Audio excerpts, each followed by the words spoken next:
আগের সরকার সমালোচনায় সহ্য করতে পারতো না। আমরা তো কোনো অবস্থাতেই চাই না এই সরকার ব্যর্থ হয়ে যাক। আপনারা কি আসলে এটা মনে করেন যে আওয়ামী লীগ সরকারে যারা গুরুত্বপূর্ণ ব্যক্তি ছিল তাদেরকে এই সরকার গ্রেপ্তার করতে ব্যর্থ হয়েছে বা বিচারের মুখোমুখি করতে?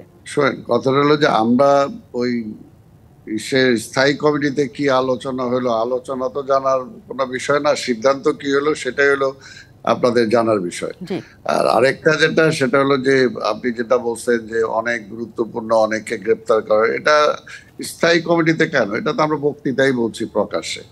এটা তো পরিষ্কার যে আজকে স্বাভাবিকভাবে যখন সরকার আছে ক্ষমতায়, সরকারকে তো বলতেই হবে যে আজকে পররাষ্ট্র মন্ত্রীকে আমরা শুনলাম যে ধরা হয়েছে, আবার দেখলাম উনি বিদেশে চলে গেছে। তো কিভাবে হয়?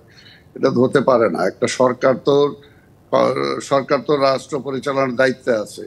এখানে তো মানে দেশে থেকে বের হইতে যাইতে যাইতে তো একটা পাসপোর্ট বা একটা ইমিগ্রেশন ক্রস করতে হয়।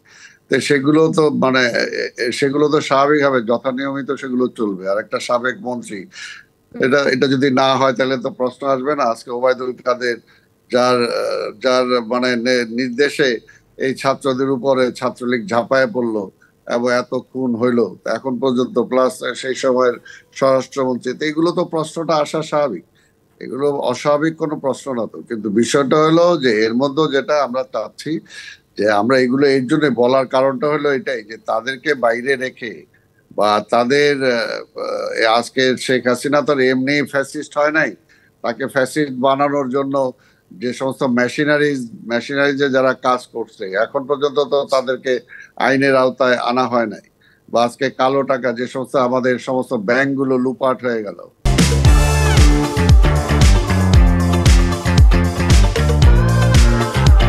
আজকে কালো টাকা যাদের হাতে হাতে আছে এখন পর্যন্ত তো তাদেরকে গ্রেপ্তার করা হয়নি। তো এই সমস্ত প্রশ্নগুলো তো আসবে, এটা তো আসা তো এটা মানে অমূলক কিছু না। তো এগুলো এগুলো আসবেই, কারণ নির্বাচনের আগে আপনি যতই সংস্কারের কথা বলেন, সংস্কার করতে হলে আজকে যদি ওই তাদের যারা প্রেতাত্মারা যদি বিভিন্ন জায়গায় বহাল তবিয়তে থাকে, তাহলে আজ সেই সরকার একটা সিদ্ধান্ত নিলেও তার সাথে যারা, তার নিচে যারা আছে, যাদের উপর নির্ভর করে তারা সরকার চালাচ্ছে, সেই সেই সচিবালয়ের বিভিন্ন জায়গায় যদি তারা বসে থাকে, তাহলে একটা উপদেষ্টা যদি একটা অর্ডার দেয়, সেই অর্ডারটা তো ক্যারি আউটও ঠিক মতো হবে না। তো এই কারণে বলতেছি যে সংস্কারের আগে তাদেরকে অন্তত, যে যারা আজকে খুনি ছিল, যারা ডাকাত ছিল, যারা আজকে গণতন্ত্রকে হত্যা করেছে, তাদেরকে অবশ্যই আইনের আওতায় আনতে হবে। এটা তো আমরা বলছি। আর আরেকটা হলো যে নির্বাচনের প্রশ্নে যেটা আমরা বারবার বলে আসছি যে আমরা তো সময় দিতে চাই, তবে এখন যেহেতু আমরা বিশ্বাস করি, যেহেতু একটা তারা অলরেডি আলোচনার জন্য একটা শিডিউল তারা দিয়েছে, যে সেখানে আমাদের রাজনৈতিক নেতৃবৃন্দ যাবে, সেখানে আলোচনা হবে। আলোচনার পরেই বোঝা যাবে যে আসলে মানে আজকের ইন্টেরিয়াম গভর্নমেন্ট কি চাচ্ছে। তখন স্বাভাবিকভাবে সেখানে আলাপ আলোচনার মধ্যে দিয়ে আমরা আশা করি যে একটা ভালো রেজাল্ট আসবে এবং আগামীতে আমাদের জনগণের মধ্যে বা আমাদের মধ্যে যে প্রশ্নটা আসছে সেটা দূরীভূত হবে। আমরা তো এটা চাই যে একটা হিসাবে, যে এটা আজকের এই সরকার থেকে, এই সরকার তো আমরা আমরা বলছি আমাদের সরকার, আজকে স্বাভাবিকভাবে আজকে ফ্যাসিবাদকে উৎখাত করে এই সরকারকে তো আমরাই আমরাই আনছি বা আমরাই বলছি যে হ্যাঁ, এরা সরকার চালাক, এরা এরা রাষ্ট্র পরিচালনার দায়িত্বে থাক, এদের নেতৃত্বে আগামী নির্বাচনটা হোক, এদের নেতৃত্বে আজকের সমস্ত এদেরকে গ্রেপ্তার করা হোক, আমরা নিজেরাই তো বলতেছি। কাজে এই সরকার তো আমাদের, আমরা তো কোনো অবস্থাতেই চাই না এই সরকার ব্যর্থ হয়ে যাক।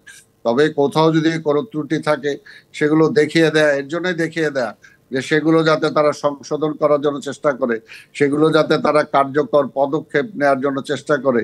এই আজকে সমালোচনা মানে এই না যেটা আগের সরকার সমালোচনায় সহ্য করতে পারতো না, সহ্য করতে পারতো না বলেই তো জনগণ থেকে বিচ্ছিন্ন হয়েছিল। তা আমরাও তো চাই না যে আজকে জনগণ থেকে এই সরকার বিচ্ছিন্ন হোক। আজকে জনগণ কি চাচ্ছে? আজকে যে সমস্ত রাজনৈতিক দল, আলটিমেটলি তো রাজনৈতিক দলের হাতেই রাষ্ট্র পরিচালনার দায়িত্ব যাবে। কাজে সেই সমস্ত দলগুলোর সাথে তো জনগণের সাথে সম্পর্ক আছে। কাজে জনগণ কি চায়, রাজনৈতিক দলগুলো তো আর জনবিচ্ছিন্ন না। জনগণ কি চায় আমরা তো সেই কথাটাই বলবো, আর সেই কথাটাই সরকারকেও শুনতে হবে এবং আলাপ আলোচনার ভিত্তিতেই ভবিষ্যৎ সিদ্ধান্তগুলো নিতে হবে। আমরা তো এটাই চাই।